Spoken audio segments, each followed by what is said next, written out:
ఆ వ్యతిరేకత అనేది ఏపీలో మనకి కనిపిస్తూ ఉంటుంది. ఇంతకుముందు గజేంద్ర గారు చెప్పిన పాయింట్స్ లో రాష్ట్రాన్ని విభజన చేసింది కాంగ్రెస్ పార్టీ అనే దానికి సంబంధించి అప్పుడు ఏపీ ఎవరు కూడా వద్దు విడగొట్టొద్దని చెప్పి చాలా నినాదాలు చేశారు, నిరసనలు చేశారు, ధర్నాలు చేశారు. ఇవన్నీ చేసినప్పుడు లేదు విడగొట్టిన దాంట్లో కాంగ్రెస్ పార్టీ ఉంది కాబట్టి ఆ యొక్క ఎఫెక్ట్ ఉండదంటారా?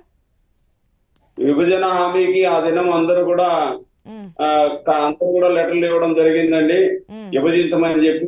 చంద్రబాబు నాయుడు అయితేనే అందరూ కూడా ఈ దినం జరిగినటువంటి సంఘటన అందరికీ తెలుసు. ఈ దినం వరకు కూడా విభజన హామీలకు సంబంధించి ఏ మాత్రం సాధించలేనటువంటి దౌర్భాగ్యమైనటువంటి పరిస్థితిలో గత ప్రభుత్వం ఉంది, ఈ ప్రభుత్వం ఉంది. ప్రత్యేక హోదా మీద కూడా మాట్లాడేటువంటి ఈ రెండు ప్రభుత్వాలు కూడా ఈ దినం మళ్ళీ ఎన్డీఏలో భాగస్వామ్యమై ఈ దినం మళ్ళీ ఏ విధంగా నరేంద్ర మోడీ గారు ఆంధ్రప్రదేశ్ లో అడుగు పెట్టి వస్తే ఈ జనసేన అధినేత అయినటువంటి పవన్ కళ్యాణ్ గాని చంద్రబాబు నాయుడు గారి కూటమిలో భాగస్వామ్యం చేసుకున్నప్పుడు ఎలాంటి హామీ ఇచ్చారు?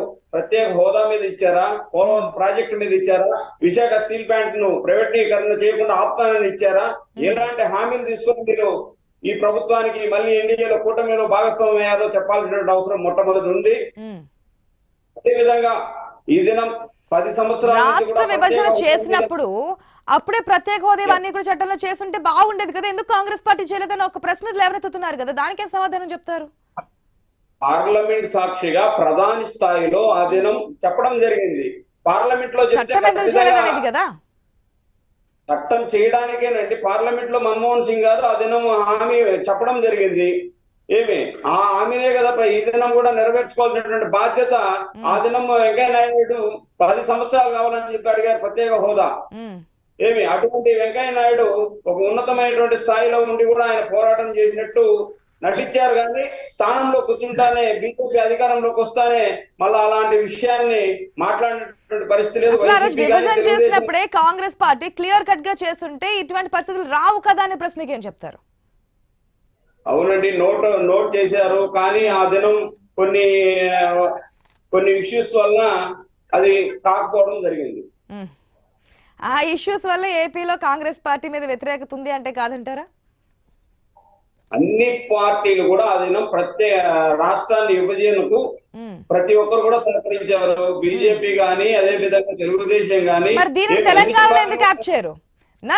దీన్ని తెలంగాణలో ఎందుకు ఒప్పుకోరు?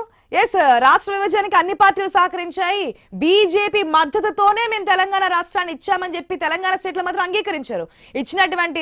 తెలంగాణ ఇచ్చినటువంటి పార్టీ కాంగ్రెస్ పార్టీ, అందుకే మాకు పట్టం కట్టాలి అని చెప్పి అక్కడ స్లోగన్ వేరు. ఏపీకి వచ్చేటికి మళ్ళీ అన్ని పార్టీలు సహకరించాయని చెప్పి ఇక్కడ సెపరేట్ డైవర్షన్ మనకు కనిపిస్తుంది.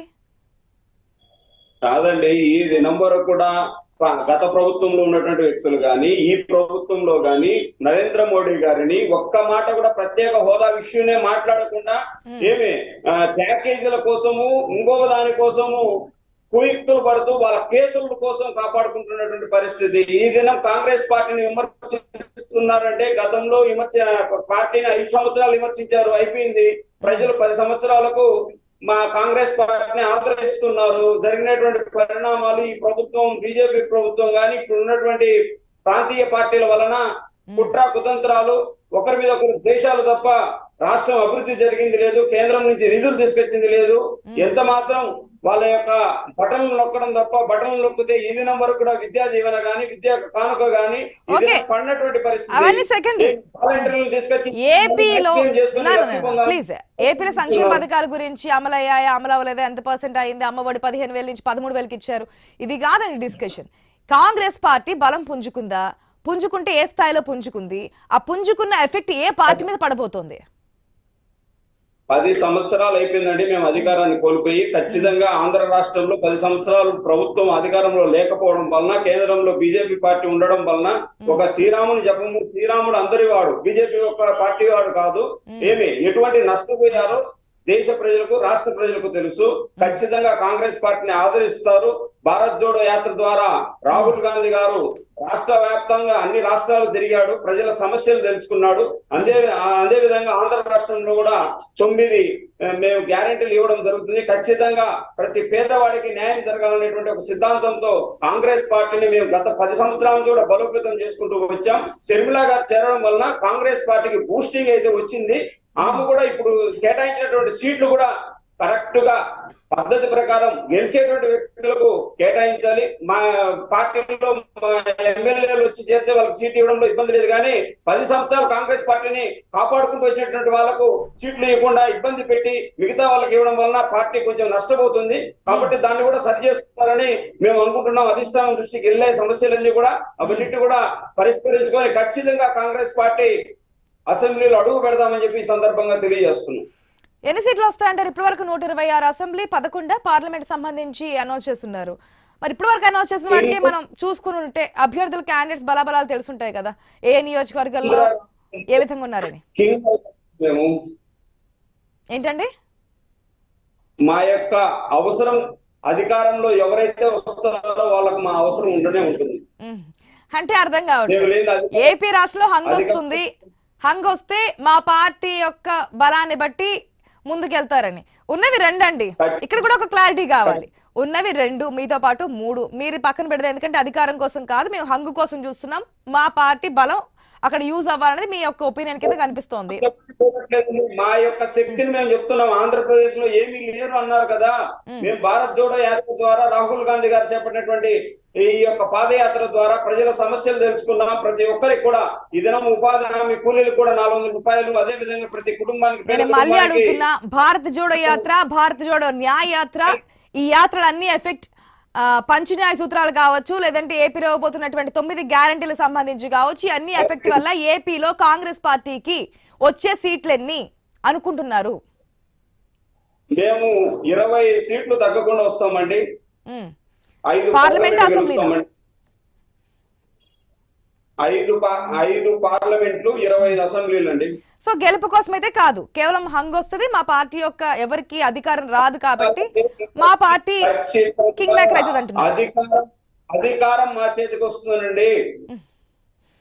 25 అసెంబ్లీ, 5 పార్లమెంట్ తో కాంగ్రెస్ పార్టీ అధికారం మీ చేతిలోకి వస్తుంది అంటున్నారు.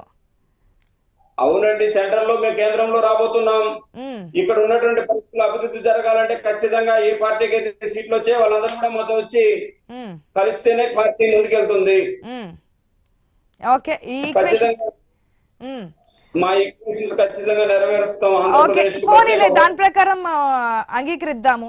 25 అసెంబ్లీ అంటున్నారు కదా, ఏదైతే ఓటు బ్యాంక్ అనేది చీలుతుంది కదా, ఇది వైసీపీ నుంచి అనుకోవచ్చా, టీడీపీ నుంచి అనుకోవచ్చా? వైసీపీ వ్యతిరేక ఓటు చీలుతుందా, లేదంటే వైసీపీలో ఆల్రెడీ షర్మిల ఏదైతే వైఎస్ఆర్ బిడ్డని నేనే బిడ్డని అని చెప్తూ ముందుకెళ్తున్నప్పుడు వైఎస్ఆర్ సిపిలో ఉన్నటువంటి పాజిటివ్ ఓట్ బ్యాంక్ కూడా చీలే అవకాశం ఉందా?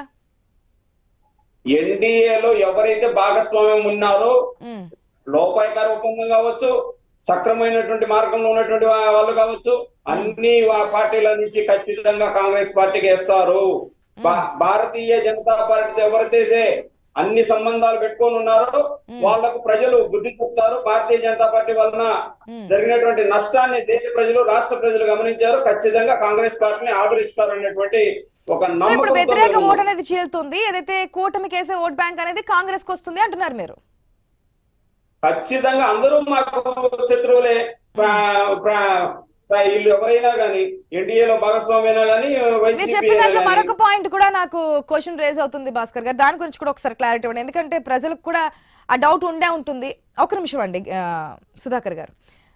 భాస్కర్ గారు, ఇంకోటి ఏంటంటే ఇంతకుముందు మీరు చెప్పారు 25 అసెంబ్లీ, 5 పార్లమెంట్ సంబంధించి గెలుస్తాము, కింగ్ మేకర్ మేమే అవుతాము, ఏ పార్టీ మాకు సపోర్ట్ చేస్తుందో దానికి మేము సపోర్ట్ చేస్తామని. ఒకటి కూటమికి సంబంధించి టీడీపీ, జనసేన, బీజేపీ 3 పార్టీలు ఉన్నాయి. బీజేపీ కాంగ్రెస్ పార్టీతో కలిసి ప్రసక్తే ఉండదు. మరొకటి వైఎస్ఆర్సీపీ. ఒక నిమిషం వైఎస్ఆర్సీపీతో మళ్ళీ కలిసిపోయి ముందుకెళ్లే పరిస్థితులు ఉందా కాంగ్రెస్ పార్టీ?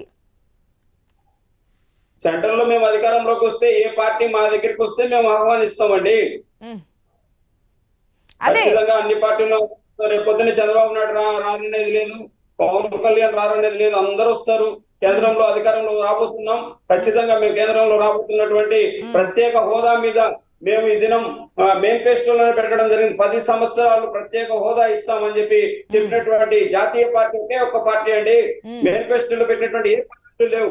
ప్రత్యేక హోదా మీద మొదటి సంతకం పెడతానని చెప్పి రాహుల్ గాంధీ గారు హామీ ఇవ్వడం జరిగింది, మేనిఫెస్టోలో పెట్టడం జరిగింది. కేంద్రంలో అధికారంలోకి వస్తే చేస్తారు, రాష్ట్రంలో అధికారంలోకి వచ్చినంత మాత్రం కాదు, కేంద్రంలో అధికారంలోకి వస్తే